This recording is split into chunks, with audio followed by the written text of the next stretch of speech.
بسم اللہ الرحمن الرحیم۔ بیگم افطاری کے انتظام میں کوئی کمی پیشی نہیں رہنی چاہیے۔ میں نے آموں کی پیٹی بمشکل نیچے رکھ کر پھولے سانس سے صوفے کی طرف لپکتے ہوئے فاطمہ سے کہا، میرے خدایا، اور کتنی بار کہیں گے؟ پہلے کبھی کوئی کمی پیشی رہی ہے جو اتنی تائید کر رہے ہیں؟ پچھلی بار بھی ایسے مزے کی افطاری کروائی تھی، آج تک آپ کے دوست تعریفیں کرتے ہیں۔ فاطمہ نے زنج آ کر کہا۔ میں نے کہا، ہاں بھائی، وہ تو یاد ہے، آج بھی ویسے ہی ہونی چاہیے۔ تمہیں پتہ ہے دوست احباب ہیں تو ذرا تمہاری بھی عزت ہوگی، میری بھی۔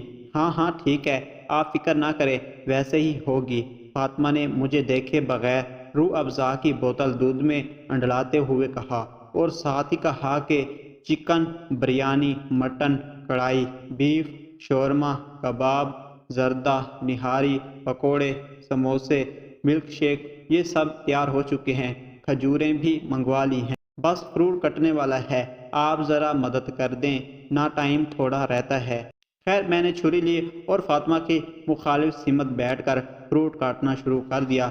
کچھ ہی دیر میں افطاری کا انتظام مکمل ہوا اور ساتھ ہی ہم نے سین میں سجے ڈائنگز پہ لگا دی۔ دوستوں اور رشتہ داروں کی آمد کا سلسلہ بھی شروع ہو گیا۔ افطاری کے ٹائم تک سب پہنچ چکے تھے۔ افطاری کا وقت ہوتے ہی سب نے افطاری کی اور خوش گپیں کرتے کھانا کھا رہے تھے۔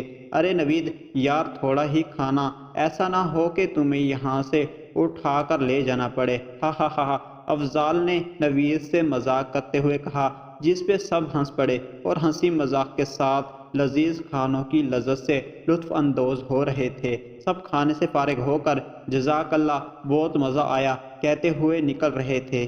میں ہاتھ دھونے کے لیے بیسن پہ گیا، بیسن کی نل کھولی تو ساتھ ہی میرے کان میں ایک بچی کی رونے کی آواز آئی۔ سب لوگ تراویحیں بھی پڑھ رہے ہیں اور ہم نے ابھی تک روزہ افطار نہیں کیا، سحری بھی صرف پانی سے کی تھی۔ میری آنکھوں کے آگے اندھیرا چھا گیا۔ یہ آواز پڑوسیوں کے 12 سال کی بچی کی تھی۔ میں یہ جانتے ہوئے بھی کہ یہ اخلاقیات کے خلاف ہے، دیوار سے ان کے گھر میں جھانکنے پر مجبور ہو گیا۔ دیکھا کہ وہ بچی اپنی ماں کے سر پہ کھڑی تھی اور اس کی ماں چارپائی پر سر جھکائے بیٹھی تھی اور اس سے نظریں نہیں ملا رہی تھی، اور باقی بچے اپنی بڑی بہن کا سوال سن کر اپنی ماں کے جواب کے منتظر تھے۔ بچی بار بار کھانے کا مطالبہ کر رہی تھی۔ میں یہ دیکھ کے جیسے پتھر کا ہو گیا۔ اس کی ماں نے جب سر اٹھایا تو نظر مجھ پر پڑ گئی۔ اس کی آنکھیں آنسو سے بھری تھی۔ مجھ پہ نظر پڑتے ہی زبردستی مسکرائی اور چادر سے آنسو پونچھتے ہوئے کہنے لگی، بھائی کیسے ہیں آپ؟ یہ لڑکی بہت ضدی ہے، ابھی کھانا کھایا ہے، سب نے اب پھر ضد کر رہی ہے۔ وہ جھوٹ بول رہی تھی، شاید جانتی تھی کہ میں نے بچی کی باتیں سن لی ہے۔ میں سوچ رہا تھا کہ افطاری کرتے وقت جو سب بار بار کھانے کی تعریفیں کر رہے تھے اور ایک دوسرے کو کہہ رہے تھے کہ بھائی کم کھاؤ وغیرہ وغیرہ، وہ سب انہوں نے سننا ہوگا تو کیا بیتی ہوگی ان پہ۔ کب فاطمہ یہ سب دیکھ کر میرے پہلو میں آ کھڑی ہوئی، مجھے کچھ پتہ نہیں چلا۔ میں نے اپنے آپ کو بڑی مشکل سے متحرک کیا اور بجلی کی طرح تیزی سے باہر کی طرف لپکا۔ ارے ارے، کہاں جا رہے ہیں؟ کیا ہوا؟ خیر تو ہے نا؟ آرام سے جائیں، آخر ہوا کیا ہے؟ فاطمہ سوال پہ سوال کر رہی تھی۔